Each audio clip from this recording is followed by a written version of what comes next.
Welcome guys, we are going to start the second part of the chapter metals and non-metals. In first part, we have already studied about the classification of elements, occurrence of elements and minerals and ores. If you haven't seen that video of part 1, then must see it for your better understanding about this chapter.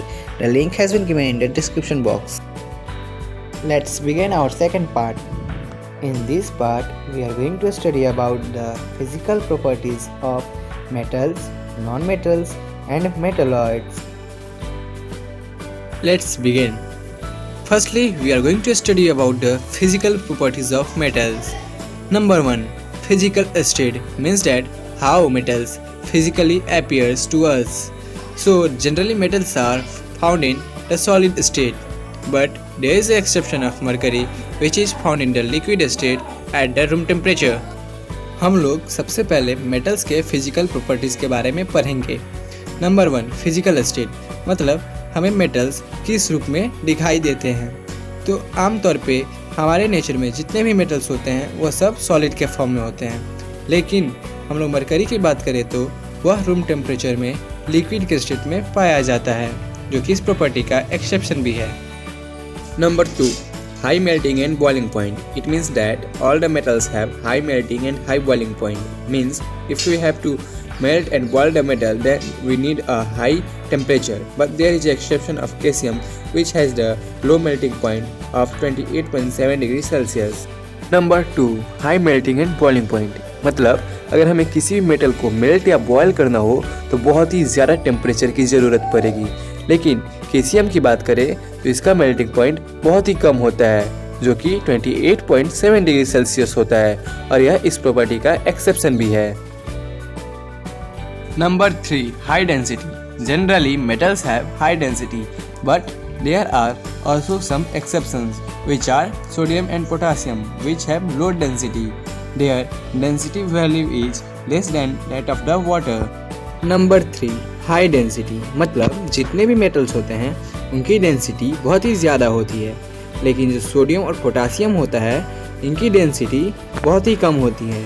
इतनी कम होती है कि वह water के ऊपर भी तैर सकते हैं, लेकिन हम सोडियम और पोटासियम को वाटर से मिक्स नहीं करेंगे क्योंकि यह बहुत ही रिएक्टिव मेटल्स होते हैं। Number 4 hardness means that the metals are too hard because the intermolecular force between their molecules are too strong. But if we talk about sodium and potassium, then these metals are not too hard because the intermolecular force between their molecules are not too strong. Hence, it can be cut by the help of a single knife or a razor blade. Number 4 hardness मतलब जो भी metals होते हैं वह बहुत ही hard होते हैं, क्योंकि जो फोर्स उनके मॉलिक्यूल के बीच में लगता है वो बहुत ही स्ट्रांग होता है, जिसे हम लोग इंटरमॉलिक्यूलर फोर्स ही बोलते हैं। अगर सोडियम और पोटेशियम की बात करें तो यह उतने हार्ड मेटल्स नहीं होते हैं, क्योंकि इनके मॉलिक्यूल्स के बीच में इंटरमॉलिक्यूलर फोर्स बहुत ही वीक होता है, जिसके कारण हम लोग सोडियम और पोटेशियम को रेजर ब्लेड और नाइफ की मदद से भी काट सकते हैं, और ये दोनों मेटल्स इस प्रॉपर्टी के एक्सेप्शन भी हैं। Number 5 malleability. It is the process in which metals are beaten into the thin sheets. The gold is the most malleable metal, but there is also exception, which is mercury, which cannot be beaten into the thin sheets because it is found in the liquid state. Number 5 malleability मतलब यह एक ऐसा process है जिसमें हम लोग metals को पीटकर एक पतले शीट के रूप में बदल सकते हैं, और जो गोल्ड होता है वो सबसे मैलिएबल मेटल होता है, मतलब हम लोग इसको ज़्यादा देर तक पीटकर ज़्यादा पतले शीट में बदल सकते हैं। लेकिन जो मरकरी होता है वह लिक्विड स्टेट में पाया जाता है, जिसके कारण ना ही उसे हम पीट सकते हैं और ना ही शीट के रूप में बदल सकते हैं, जिसके कारण मरकरी इस प्रॉपर्टी का एक्सेप्शन भी है। Number 6 ductility. It is the process in which metals are beaten into the wires, but there is also exception, which is mercury, which is found in the liquid state, due to which we can't beat it into the wire. Number 6 ductility. यह एक ऐसा process है जिसमें हम लोग metals को पीटकर तार के रूप में बदल देते हैं, लेकिन मरकरी की बात करें तो उसे हम ना ही पीट सकते हैं और ना ही तार बना सकते हैं, क्योंकि वह लिक्विड स्टेट में पाया जाता है और वह इस प्रॉपर्टी का एक्सेप्शन भी है। Number 7. Sonoricity. It is the process in which metals produce a ringing sound when it is hit by the another metals. But there is also exception of mercury, which is found in the liquid state. So we can't beat it by a metal and it cannot produce a ringing sound. Number 7. Sonoricity. यह एक ऐसा process है जिसमें हम लोग जब एक metal को दूसरे मेटल से बीट करते हैं तो एक रिंगिंग साउंड प्रोड्यूस होता है।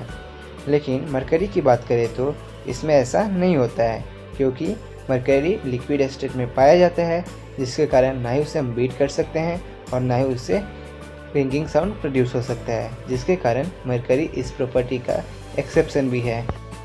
Number 8. Tensile strength. It is the property due to which a substance can bear a lot of strain without breaking. In simple language, the metal will be stretched if the more load will be applied upon it. Number 8.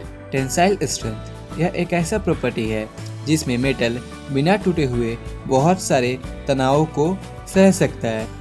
चलिए इसे एक example से समझते हैं। जब हम लोग एक रबर बैंड को दोनों ही साइड से स्ट्रेच करते हैं तो वह बीच में तनता है लेकिन टूटता नहीं है, उसका लेंथ इंक्रीज करता है। वैसे ही मेटल भी डायरेक्टली किसी लोड के कारण टूटता नहीं, और इसी प्रॉपर्टी को टेंसाइल स्ट्रेंथ बोलते हैं। Number 9. Conductivity. Conductivity means the conduction of anything, but here we are talking about the electrical conductivity and the thermal conductivity, means the conductivity of electricity and the conductivity of heat. So the metals are the good conductor of electricity and the heat, means that the electricity and the heat can easily pass from the metals. Number 9. Conductivity. Conductivity का मतलब होता है कि किसी भी material से किसी चीज़ का गुजरना, और यहाँ पे हम लोग इलेक्ट्रिसिटी और हीट की कंडक्टिविटी की बात कर रहे हैं। मतलब जो मेटल्स होते हैं वह हीट और इलेक्ट्रिसिटी के बहुत ही अच्छे कंडक्टर होते हैं, मतलब उससे हीट और इलेक्ट्रिसिटी इजीली पास कर सकता है। Number 10. Lustrous means all the metals have a special type of metallic shining on its surface due to which the surface of metals are so shiny. Number 10. Lustrous मतलब जितने भी metals होते हैं वह बहुत ही शाइनिंग होते हैं, क्योंकि उनके सरफेस पे एक स्पेशल टाइप का मेटालिक शाइनिंग होता है। Here we have nearly completed all the main physical properties of the metals. Now we are going to study the physical properties of the non-metals. Number 1. Physical state means how non-metals appear to us. So non-metals are found in solid, liquid and gaseous states. For example, oxygen is a non-metal and it is found in gaseous state. Sulfur is also a non-metal but it is found in solid state. And last, helium is also a non-metal but it is found in liquid state. Number 1. Physical state मतलब non-metal किस रूप में पाए जाते हैं। तो non-metal solid, liquid, gaseous तीनों ही state में पाए जाते हैं। एग्जाम्पल में ऑक्सीजन एक नॉन मेटल है जो कि गैसियस स्टेट में पाया जाता है। सल्फर वो भी एक नॉन मेटल है लेकिन वह सॉलिड स्टेट में पाया जाता है। हीलियम वो भी एक नॉन मेटल है लेकिन वह लिक्विड स्टेट में पाया जाता है। Number 2. Low melting and boiling point means if we have to melt or boil a non-metal then we need a low temperature. But there are some exceptions of this property, which are diamond and graphite, whose melting and boiling point is high. Number 2. Low melting and boiling point मतलब अगर हम लोगों को non metal को boil या melt करना होगा तो हमें ज़्यादा टेम्परेचर की ज़रूरत नहीं है, हम इसे कम टेम्परेचर पे मेल्ट या बॉयल कर सकते हैं। लेकिन इस प्रॉपर्टी के कुछ एक्सेप्शन भी हैं जो कि डायमंड और ग्रेफाइट हैं, जिसकी मेल्टिंग और बॉइलिंग पॉइंट बहुत ही ज़्यादा होती है। Number 3. Low density means non-metals have low density because they are mostly found in liquid or gaseous state at the room temperature. And we know that the particles of liquid and gaseous states are not closely packed, due to which a non-metal cannot get a specific structure. So due to it, the non-metals have low density. Number 3. Low density मतलब जितने भी non metals होते हैं उनकी density बहुत ही कम होती है, क्योंकि वह ज़्यादातर लिक्विड या गैसियस स्टेट में पाए जाते हैं। और ये हम जानते हैं कि लिक्विड या गैसियस स्टेट के पार्टिकल्स क्लोजली पैक्ड नहीं होते हैं, जिसके कारण नॉन मेटल्स को एक स्पेसिफिक स्ट्रक्चर नहीं मिल पाता है और उसकी डेंसिटी लो हो जाती है। Number 4. Brittle means non-metals are soft, due to which it cannot be malleable or ductile, because whenever we beat the non-metal with any hard substance, it will break it. But there are also some exceptions, which are silicon and diamond. They are too hard. Number 4. Brittle मतलब जितने भी non metals होते हैं वह बहुत ही soft होते हैं, जिसके कारण वह मेलिएबल और डक्टाइल नहीं होते हैं, क्योंकि जब भी हम एक नॉन मेटल पे किसी हार्ड सब्सटेंस से मारेंगे तो वह टूट जाएगा। लेकिन इसके कुछ एक्सेप्शंस भी हैं, जो कि सिलिकॉन और डायमंड है। ये दोनों बहुत ही हार्ड नॉन मेटल्स हैं। Number 5. Conductivity means the conduction of anything from any material, and here we are talking about the electrical conductivity and the thermal conductivity means the conduction of electricity and the conduction of heat respectively. So non-metals are the poor conductor of electricity and the heat, but there is exception of graphite, which is the good conductor of electricity due to the presence of the free electrons in it. Number 5 conductivity मतलब किसी भी material से किसी चीज़ का गुजरना।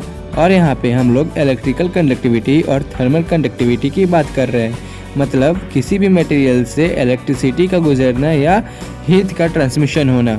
लेकिन जो non metal होता है वह इलेक्ट्रिसिटी और हीट दोनों का ही बैड कंडक्टर होता है, मतलब इससे ना ही इलेक्ट्रिसिटी गुजर सकती है और ना ही हीट का ट्रांसमिशन हो सकता है। ग्रेफाइट की बात करें तो ग्रेफाइट से इलेक्ट्रिसिटी गुजर सकती है, क्योंकि उसमें फ्री इलेक्ट्रॉन्स मौजूद होते हैं और यह इस प्रॉपर्टी का एक्सेप्शन भी है।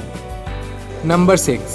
Dull appearance means non-metals have not a shiny surface, but there are some exceptions, which are iodine and diamond, whose surface are too shiny. Number 6 dull appearance मतलब जो नॉन मेटल्स होते हैं उनके surface डल होते हैं, shiny नहीं होते हैं। लेकिन इसके भी कुछ एक्सेप्शंस हैं, जैसे आयोडीन और डायमंड, इनके सरफेस बहुत ही शाइनी होते हैं। Number 7. Non-sonorous means non-metals cannot produce any ringing sound when it is struck by any another material, but there is exception of graphite, which is sonorous. Number 7. Non-sonorous मतलब जब भी हम एक non metal को किसी material से मारेंगे तो उसमें से कोई भी रिंगिंग साउंड प्रोड्यूस नहीं होगा, लेकिन इसका एक्सेप्शन ग्रेफाइट है, जो कि सोनरस है। Number 8. Low tensile strength means we cannot pay a lot of load on the non-metals. If we pay, then it will be break easily and very soon, because it cannot be stressed like metals. But there is an exception of carbon, which has a high tensile strength in the form of diamond. Number 8. Low tensile strength मतलब जितने भी non metals होते हैं उनका tensile strength बहुत ही कम होता है। अगर हम उस पर ज़्यादा लोड देते हैं तो बहुत ही जल्दी टूट जाता है, क्योंकि वह मेटल्स की तरह तन नहीं सकता। लेकिन डायमंड की बात करें, जो कि कार्बन का फॉर्म होता है, उसका टेंसाइल स्ट्रेंथ बहुत ही ज़्यादा होता है, जो कि इस प्रॉपर्टी का एक्सेप्शन है। Here we have nearly completed all the important physical properties of non-metals. Now we have to study the physical properties of metalloids. As we know that the metalloids are those elements which have the property of metals and non-metals both. जैसे कि हम लोग जानते हैं कि metalloids वो element होते हैं जिसमें मेटल्स और नॉन मेटल्स दोनों की ही प्रॉपर्टी होती है। Number 1. An appearance that is similar to the metals means that mostly metalloids are found in the solid state. Number 1. जितने भी मेटलॉइड्स होते हैं वह मेटल्स की ही तरह नज़र आते हैं, मतलब वो भी सॉलिड स्टेट में ही पाए जाते हैं। Number 2. They are less conductive than metals means that the metalloids are the conductor of heat and electricity but less than the metals. Number 2. जो मेटलॉइड्स होते हैं वह हीट और इलेक्ट्रिसिटी के कंडक्टर होते हैं, लेकिन मेटल से कमज़ोर कंडक्टर होते हैं, मतलब मेटल के अपेक्षा यह कम इलेक्ट्रिसिटी और हीट का ट्रांसमिशन करते हैं। Number 3. They are more brittle than metals means that The metalloids are more softer than the metals, so there is a less chance of malleability and ductility in the case of the metalloids. Number 3, जो metalloids होते हैं वह metal से बहुत ही ज़्यादा soft होते हैं, जिसके कारण मेटलॉइड के केस में मेलेबिलिटी और डक्टिलिटी के बहुत ही कम चांस होते हैं. Number 4, metalloids have non-metallic chemical properties in general, means that physically metalloids appear as a metal but chemically it acts like a non-metal in most of the cases. Number 4, metalloids ज़्यादातर case में physically metals की तरह behave करते हैं, लेकिन chemically वह non metal की तरह बिहेव करते हैं. Here we have also completed the main physical properties of the metalloids. Thanks for watching. Must like the video and subscribe the channel for more updates.